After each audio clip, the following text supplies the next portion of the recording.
Today is August 22nd, 2024. Right now it's 11:30 a.m. here in Virginia, United States. It's Thursday morning. Today is first day of school for Alice. She started her third grade.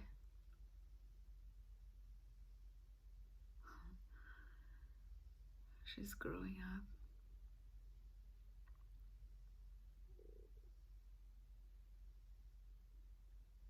As I stayed quiet for a little bit, just had a little flashback when she was born. She was little, kept growing up. She was in diapers. Potty training.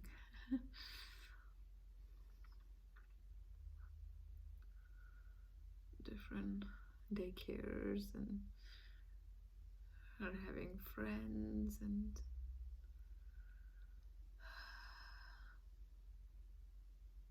life changes.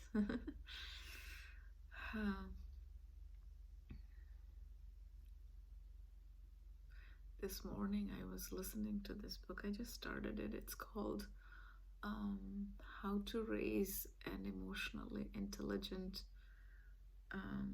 Children. I think I have the hard copy book too. Where is it? No, it's a little differently. It says Raising an Emotionally Intelligent Child.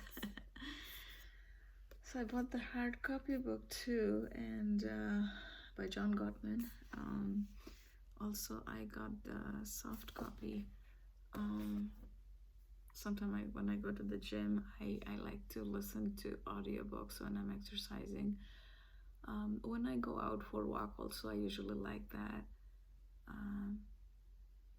These days, I haven't started going out yet because the temperature has been so high, but I think in a few weeks, the temperature will be good enough for me to start going outside for a walk again.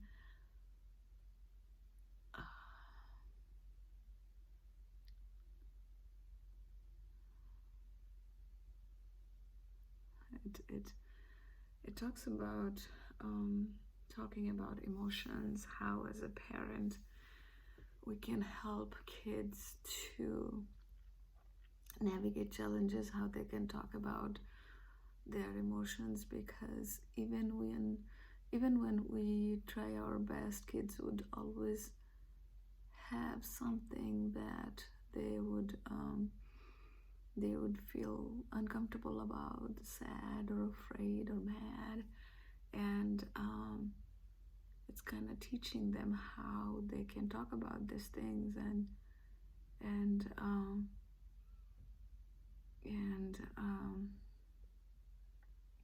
it teaches them for their adult life as well. So I'm trying to learn so that I can kind of teach her a little bit.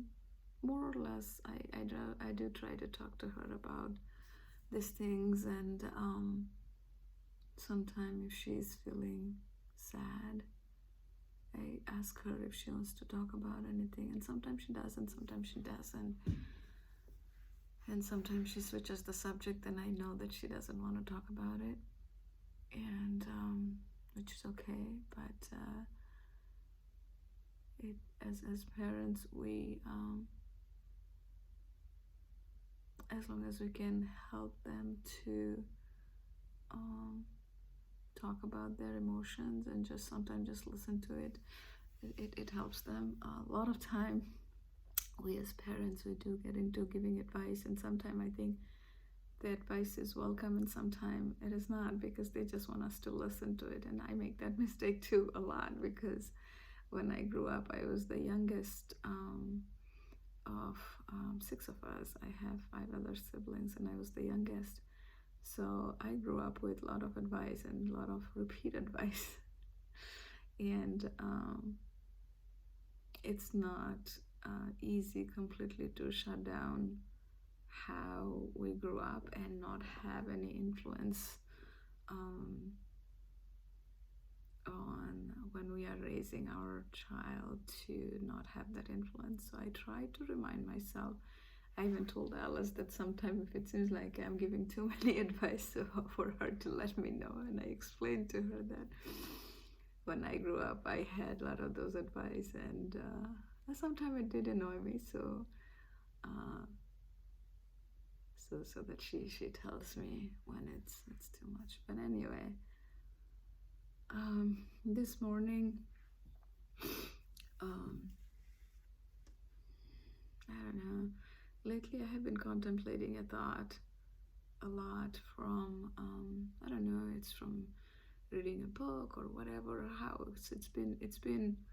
um, it's been a while that it is in my thought that um, when we think that every day is a fresh start, and I have a cup that you all know that I use that cup sometime to drink coffee. This morning I went to Starbucks actually to get some coffee and a little breakfast. I just wanted to switch things up a little bit in my mind, so I tried something different in the morning.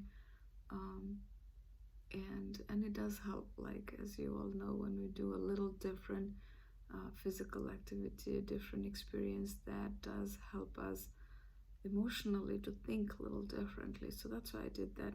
It kind of breaks the pattern in our minds. So I did that. So where I was going with what I've been contemplating in the last few weeks or a while, that when we think about a fresh start, but almost always all the psychology or the emotion or everything they talk about, like the childhood and the influence of childhood, and then we kind of get stuck on that in some way because we keep talking about it, we keep thinking about it. So even though we want it to be a fresh start where we do things differently, we ourselves are influencing it from bringing up the older stuff. And so I don't know, I have been thinking to not necessarily ignore that part, but not necessarily, it's sort of like an experiment I want to do for myself. It may sound weird, but just not talk about things.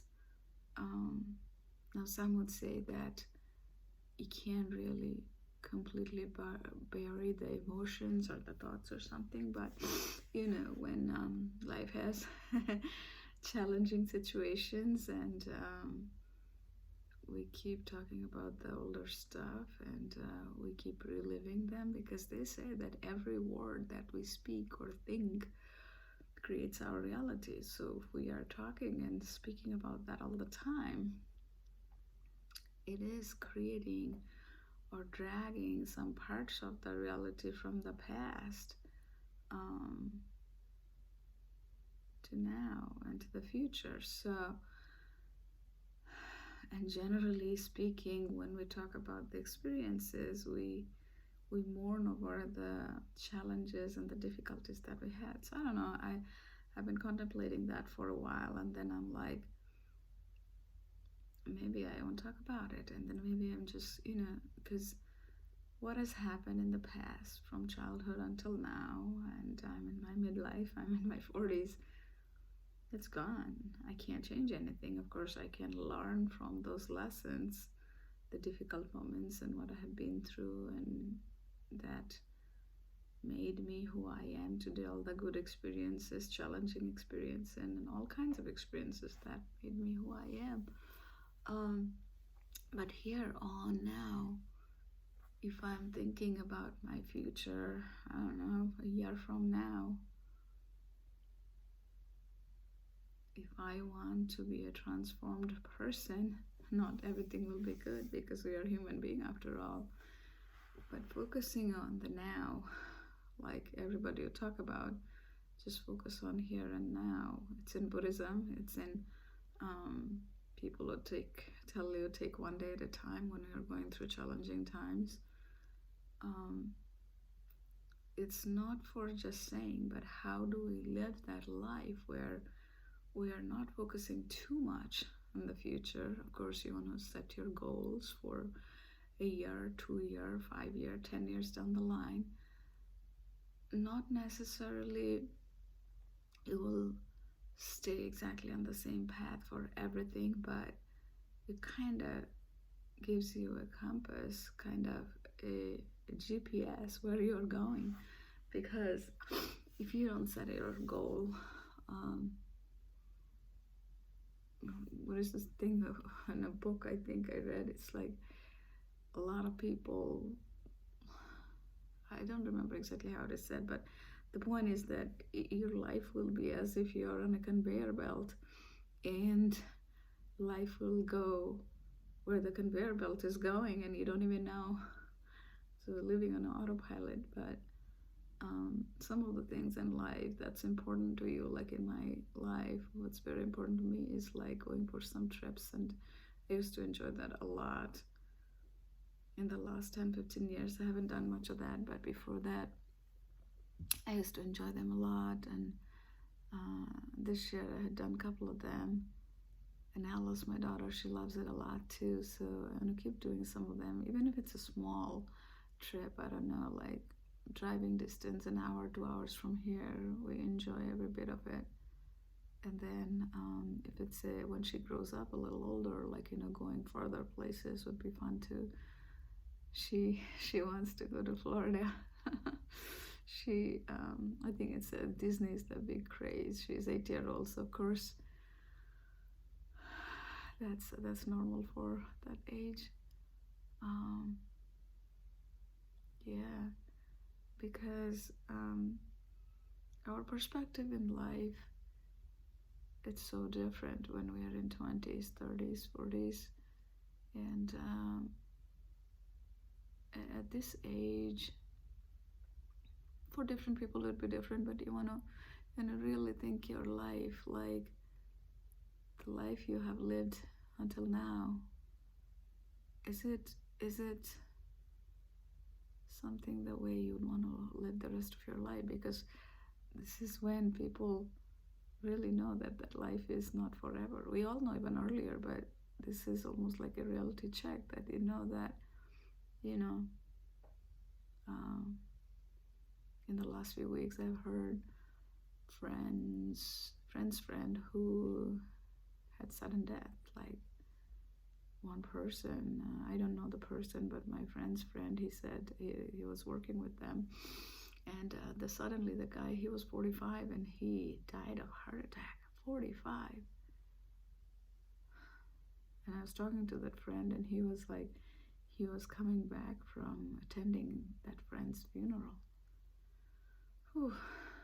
Yeah, so I mean, it's not about getting scared, but it's all about living the life that we have more peacefully, more content, and we all can do our best to spread positivity and peace, but at the same time realizing where we are in life. How is that helping you or hurting you, right? What can you do differently to help the people, your loved ones, to live a better life? In my case, my daughter Alice, she's a big part of everything. She is my everything.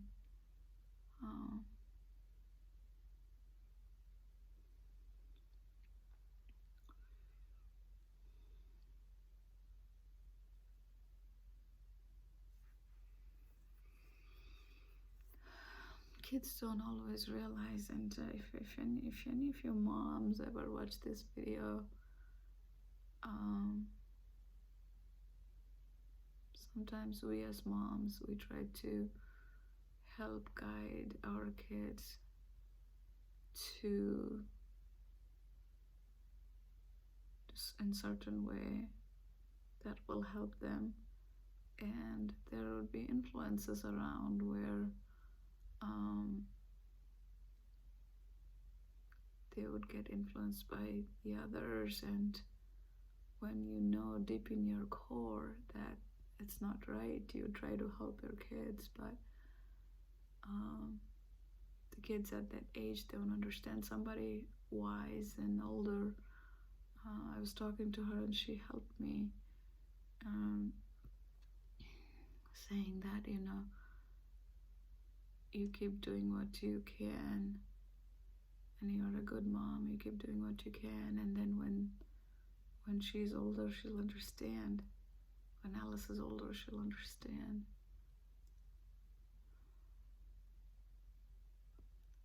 And sometimes as a mom, when you see things that you know that that is not good for your kids, but you can't do anything about it, and it's hard to deal with because sometimes people would think that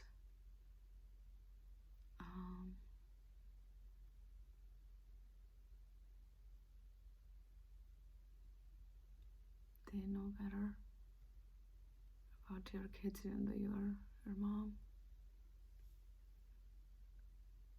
My mom, she's 78, I have 6 kids, and my mom, I've seen her after 10 years last year in person, and she lives in India, so it's thousands of miles apart, but the unconditional love that she has for me is amazing, and that's what I learned it from. I have the same for Alice. I spoke to my mom after 2 weeks this morning, maybe for 10 minutes or so. And when she and I were talking about something, at the end she started crying.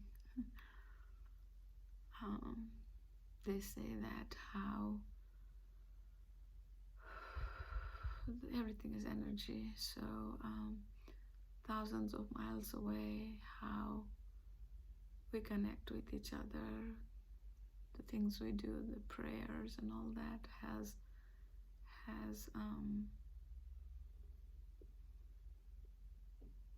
an impact, good impact. Yeah, from there, my mom, other than prayer, she can't really do much. She can't come here because she has pain in her knees, and also at this age, she can't travel. She did so much. When my dad died in stroke, she was 42, and we were 6 of us, brothers and sisters, and she raised all of us.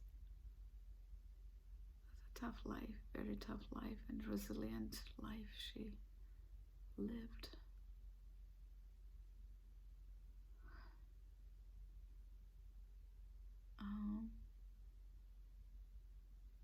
Sometimes I wonder that the resiliency and the strength, in the past I wondered where it came from in my life, and then I figured that against all adversity, when I was able to keep going, maybe some of those genes got passed down from my mom. She of course had done a lot more than me, but it got passed down from her, and I hope I'm able to pass it down to Alice. Or I hope I passed it down, because you can't really pass down intentionally the genes, but the faith and the trust and all that my mom has in me is crazy. It's crazy good. I don't know how she believes that I can do everything, and that faith of hers in me, the trust in me, helps me to stay strong. I hope I can I can do that for Alice, because when you have unwavering belief that your kids can do certain things, they will prove that they can do it.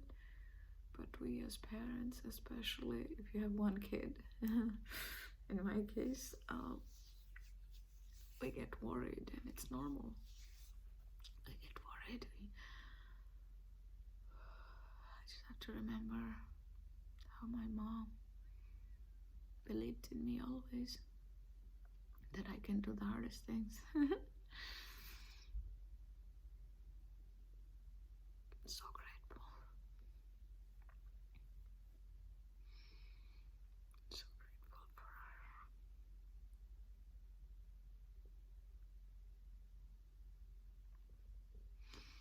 I don't really know if I'll be able to ever see her in person again. Especially many of us who live here in the United States, or like very far away from India. I have heard one of my closest friends, his dad died, and then when he was sick, he wanted to be there, and then when he was halfway is when his dad died. That's life, right? Or birth, death, all of that is part of life. I know today I talk a little differently than I normally do. I talk about progress, I talk about random things, and mindfulness. I don't know, today I just wanted to just say things. There's a lot of emotions. I may try to go to the gym at some point today. There's no doctor's appointment or anything today, so there was one yesterday, there's one tomorrow, so today I might try to go to the gym to break the pattern on other stuff, but not sure yet. We'll see. It's already close to 12 now. I was reading Thich Nhat Hanh book a little bit this morning after a while, and I realized that even though I was praying with the prayer group and things like that, and my body did have some stress that built up, and I think that mindfulness experience, reading Thich Nhat Hanh books, does help when you take a deep breath and try to relax your body. Even that little bit, even one breath can help. So I just have to remind myself throughout the day to keep doing those. And this morning I was listening a wonderful live video thing from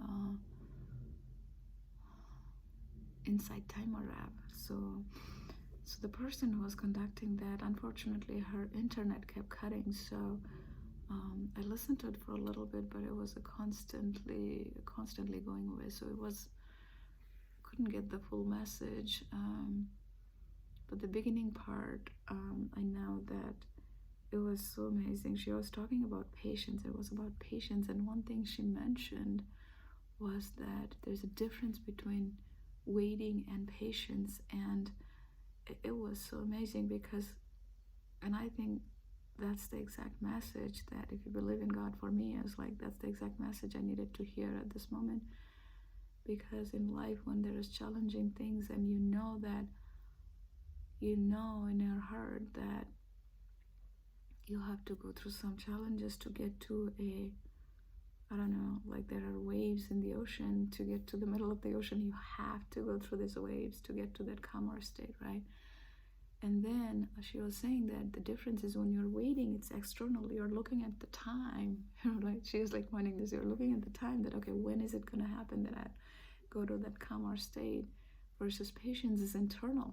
So whereas waiting is external, patience is internal. You don't look for outer reality, the time and all that patience, you kind of build it internally in yourself, that when it comes, you're ready. So in a certain way, you are not, you build yourself in such a way so that you don't even care when it's coming, right? So I thought that was so amazing. She talked about a book called The Gene Keys, like the gene in our bodies, the gene keys. I think the book is written by Richard Rudd or Robert Rudd, somebody like that. I checked it out on Amazon. It was interesting, the concept, the waiting versus patience, even though normally we would think it's the same. I thought it was so, so amazing, because it kind of goes back to the point that when you really learn how to live day by day, because that's what we all can do. We don't know if tomorrow there will be an earthquake, tomorrow there will be a tsunami, right? And things like that happens, random things. And also the good things happen randomly sometimes, right? But we don't know. So instead of hoping, wishing, just live for today. And then of course you want to keep your goals and take action towards these goals. But building up that patience pays off in every sense, in being a happier person yourself, and also the people around us, our family, friends, co-workers, and people we meet at the grocery store, people we meet at in an event. So I think it is the patience in my thought process. It's also taking a step back, especially when a challenging situation happens. Sometimes we're not interacting with people, communication that trigger us, especially sometimes communication is through words, and a lot of time it's body language. They say there's a rule that 38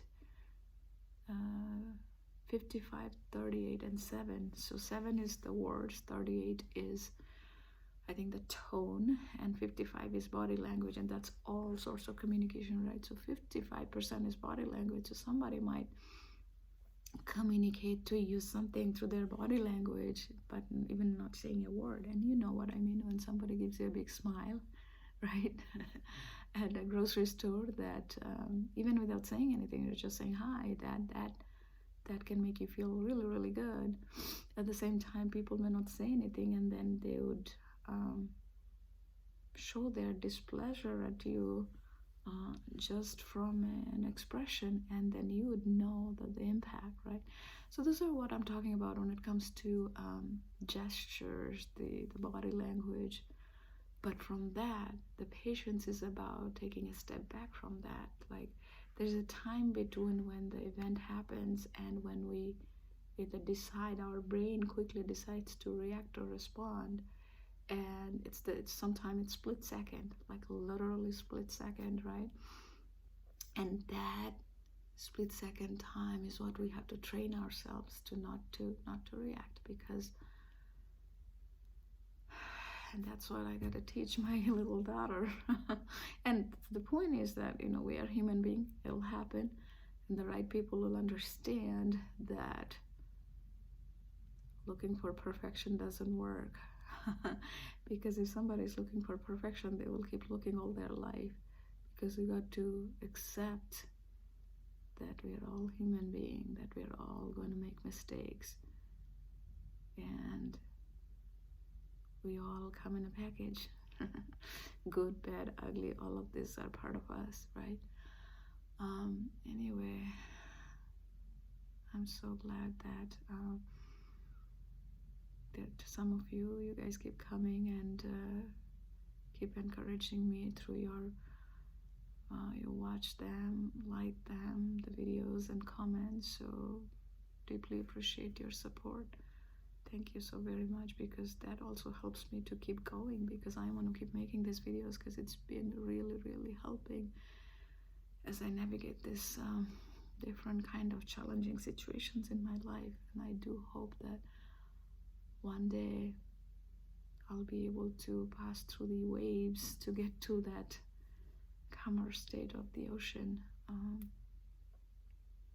Thank you, and I hope you have a wonderful rest of the day. I'll try to make 1 or 2 shorter videos later in the day. If not, definitely tomorrow morning again.